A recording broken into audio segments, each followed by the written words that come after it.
À travers cette coupure de ruban, le ministre des Sports, Paulin-Claude Danho, accompagné du maire de la commune du Plateau, Jacques Ewo, des responsables de Motaingile, l'entreprise constructrice, ouvre officiellement les portes du stade Félix Houphouët-Boigny.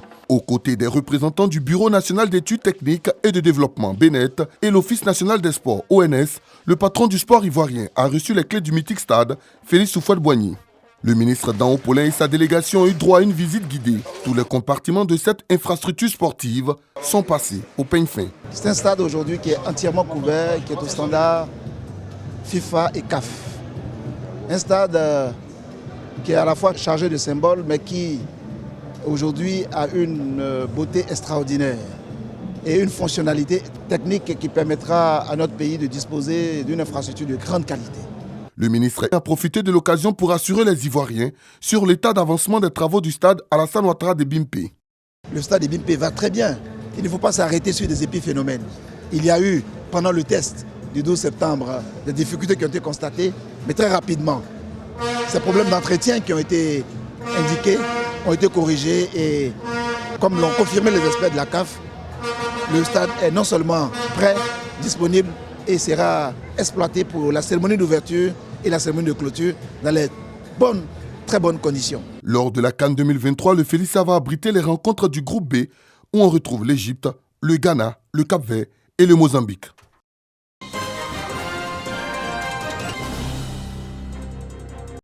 « 117e réunion du groupe international des 24 présidée par le ministre de l'économie et des finances, Adama Coulibaly. Les participants font une lecture critique de l'économie mondiale marquée par des crises successives et ouvrant des perspectives difficiles pour les pays en développement. Le G24 note un accroissement de la dette pour les pays membres les plus pauvres et plaide pour une annulation. Le G24 est constitué de pays en situation de besoin de financement. Et il faut regarder ça en lien également avec les incertitudes qui pèsent dans l'environnement international. Le taux de croissance tel qu'exprimé par la managing director, la directrice générale du FMI, c'est que nous avons un taux de croissance cette année de 3,1%. Et l'année prochaine, on sera à 2,9% de taux de croissance. Ce sont des taux qui sont relativement faibles pour faire face en fait, aux défis que les pays du G24 rencontrent. L'organisation encourage les institutions de Bretton Woods à réduire les obstacles qui limitent l'accès au financement.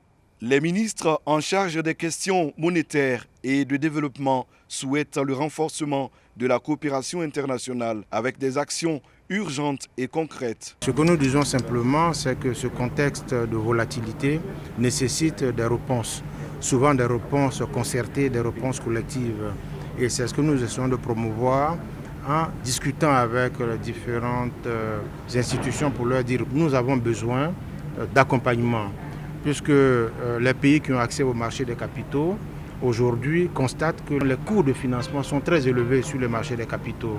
Et les ressources concessionnelles se font de plus en plus rares. Donc nous demandons que ces institutions-là, notamment le Fonds monétaire international, puissent pleinement jouer son rôle de prêteur en dernier ressort.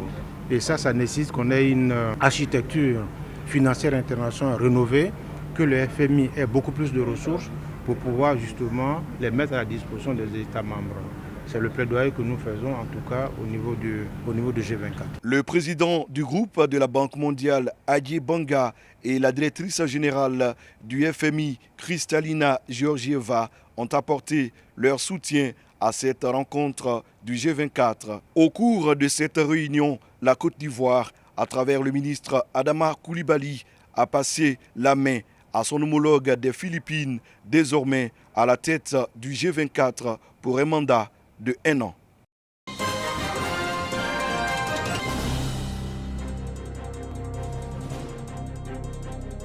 Le Bureau ivoirien du droit d'auteur, Burida, lance une campagne de sensibilisation, de formation et d'information au respect du paiement des droits de rémunération pour reprographie. Cette sensibilisation porte également sur la rémunération pour copie privée perçue sur tout support d'enregistrement, d'où la mise en œuvre d'une grande stratégie de communication à l'endroit des commerçants, des magistrats, des douaniers et importateurs. Dans les prochains jours, on va voir en ville le déploiement de toute une stratégie de communication à travers les émissions, à travers la formation des différents acteurs qui environnent dans l'écosystème des droits d'auteur.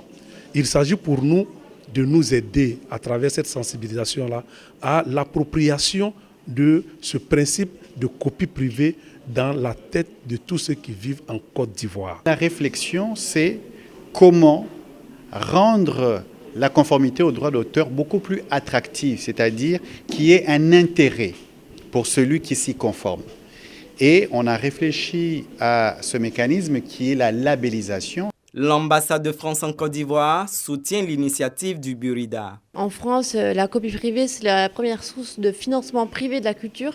Donc en France, on est tout à fait sensible à cette notion-là. L'ambassade de France a estimé que le Burida avait tout à fait raison de demander le respect du décret sur la copie privée. Nous avons espoir, voilà, par rapport à tout ce que le Burida par derrière est en train de mener comme dialogue. Il y en a qui sont dans des situations difficiles. Il n'y a que ces droits-là qui peuvent véritablement faire vivre ces artistes-là. Le Bureau ivoirien du droit d'auteur et ses partenaires comptent mettre à profit la tenue de la CAN en Côte d'Ivoire pour sensibiliser les populations sur le paiement des droits d'auteur.